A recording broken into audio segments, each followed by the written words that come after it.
శ్రీకాకుళం జిల్లా జీసిగడ మండలం ఆనందపురం అగ్రహారం గ్రామంలో ఓ వివాహిత ఈ రోజు అయితే అసలు ఏం జరిగిందనేది పాటు ఈరోజు లావేర్ ఎస్ఐ గారు జీసిగడ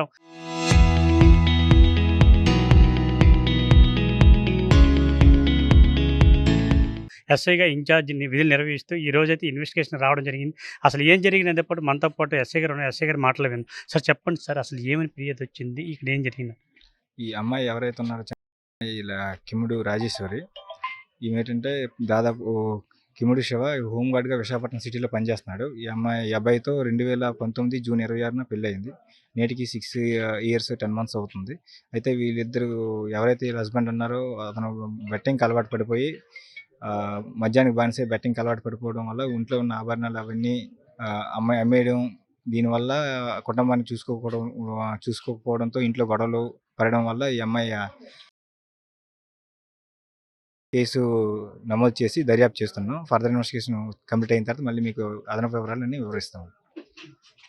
ఇదే విషయం అసలు ఏం జరిగిందో, ఆ తల్లికి ఏ కష్టం వచ్చిందో, పెళ్ళై 7 సంవత్సరాలు అయింది. 7 సంవత్సరాలు కానీ 2 చిన్న పిల్లలు అయితే ఉన్నారు. అసలు ఏం జరిగింది అనేది పాటు దీనికి సంబంధించి బంధువులు కూడా ఉన్నారు. బంధువుల మాటలు ఒకసారి విందాం. సో అమ్మ చెప్పండి, అసలు ఏం జరిగింది, ఆ తల్లికి పెళ్ళి ఎప్పుడు అయ్యింది?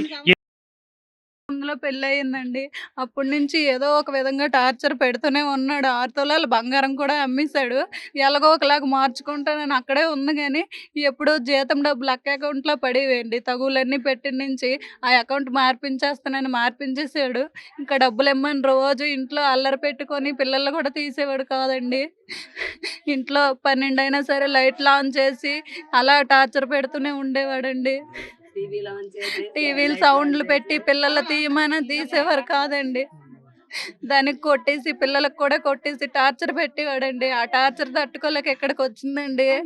ఈ లోపాలు వస్తారు, తగుకి ఏదైనా చూద్దామని అనుకుంది. మరి రాత్రి మాట్లాడింది ఇవతల, మాకు కూడా తెలియదు. డోర్ వేసుకొని ఉంది. ఏం జరిగిందో ఏమో తెలియలేదు. బాబు ఏడుస్తున్నాడని చూసి కారణమా ఆ వెధవే, వాడికి శిక్ష పడేలా చూడాలి మీరే. ఎవరెవరమ్మ దీనికి కారణం అంటారు? వాళ్ళ ఆయన తరపున ఫ్యామిలీ. అమ్మ చెప్పండి అమ్మా, ఆ తల్లికి ఎప్పుడు పెళ్లి చేశారు, మీరు ఎంత కట్నం ఇచ్చారు, ఈ రోజు చనిపోవడానికి కారణం ఏంటి, ఆ వేధింపులు ఎలా పెట్టాడు ఆయన? మేము అసలుకి ఎక్కువ ఇచ్చినామండి కట్నము. 8 తులాల బంగారం ఇచ్చినామండి. మొత్తం ఏడాండ మాకు చెప్పనివ్వలేదు. మాకు తెలియలేదు.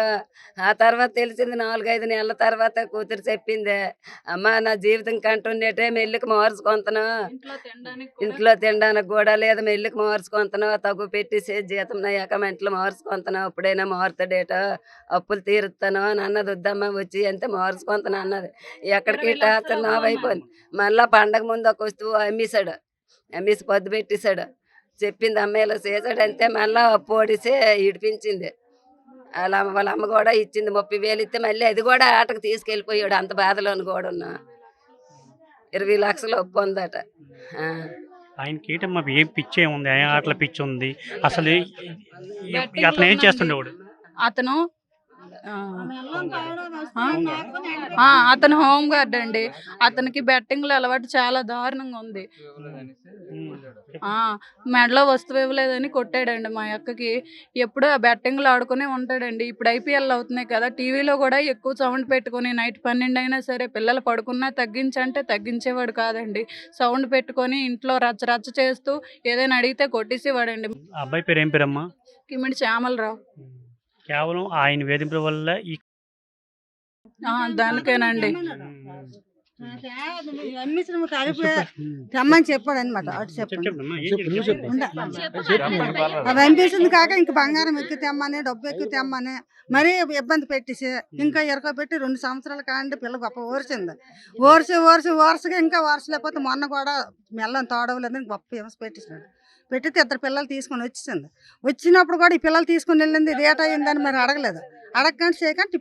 ఇప్పుడు వచ్చి కూడా నా పిల్లలే నానలేదు. మరి ఇంకేట చేస్తామండి. కారణం కేవలం భర్త శ్యామ అని చెప్పేసి ఇక్కడైతే ఆ కన్నవరానికి సంబంధించి ఆ తల్లిదండ్రులు బంధువులు ఆరోపించిన పరిస్థితి.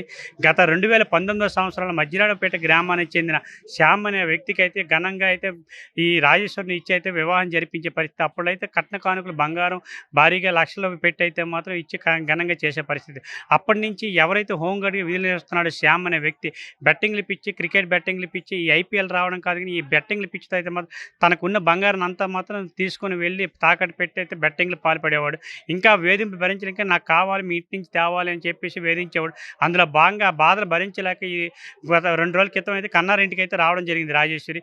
ఇంకా వేధింపులు ఎక్కువ అవడంతో ఈరోజు కన్నవారింట్లో అయితే శ్యామ్ అని చెప్పేసి అయితే మాత్రం తల్లిదండ్రులు బంధువులు ఆరోపిస్తున్న పరిస్థితి. శ్యామ్ అయితే వైజాగ్లో విధులు నిర్వహిస్తున్నాడు. ఒక పోలీస్ ఆఫీసర్ అయ్యి ఉండి కూడా ఇటువంటి బెట్టింగ్లు పాల్పడి అందరికీ చెప్పాల్సింది పోయి బెట్టింగ్లు పాల్పడి ఇక భారీ వేధించడం కరెక్ట్ కాదంటే అయితే మాత్రం గ్రామస్తులు కానీ బంధువులు కానీ తల్లిదండ్రులు ఆరోపించిన పరిస్థితి. ఈ సమాచారం తెలుసుకున్న వెంటనే పోలీసులు అయితే ఎవరైతే ఈ ఘటన స్థలానికి జరిగిందో ఘటన స్థలానికి వచ్చి అయితే మాత్రం అన్ని వివరాలు సేకరించి మాత్రం ఆ భర్తని ఎవరైతే కుటుంబ సభ్యుల్ని అదుపులో తీసుకునే పరిస్థితి. ఏదేమైనా సరే ఇటువంటి వ్యక్తిపై అయితే కఠిన చర్యలు తీసుకోవాలంటే తల్లిదండ్రులు కానీ బంధువులు కానీ గ్రామస్తులు ఆరోపిస్తున్న పరిస్థితి. శ్రీకాకుళం జిల్లా జీసీ అగ్ర మండలం ఆనందపురం అగ్ర నుంచి సురేష్ ఆర్టీవీ.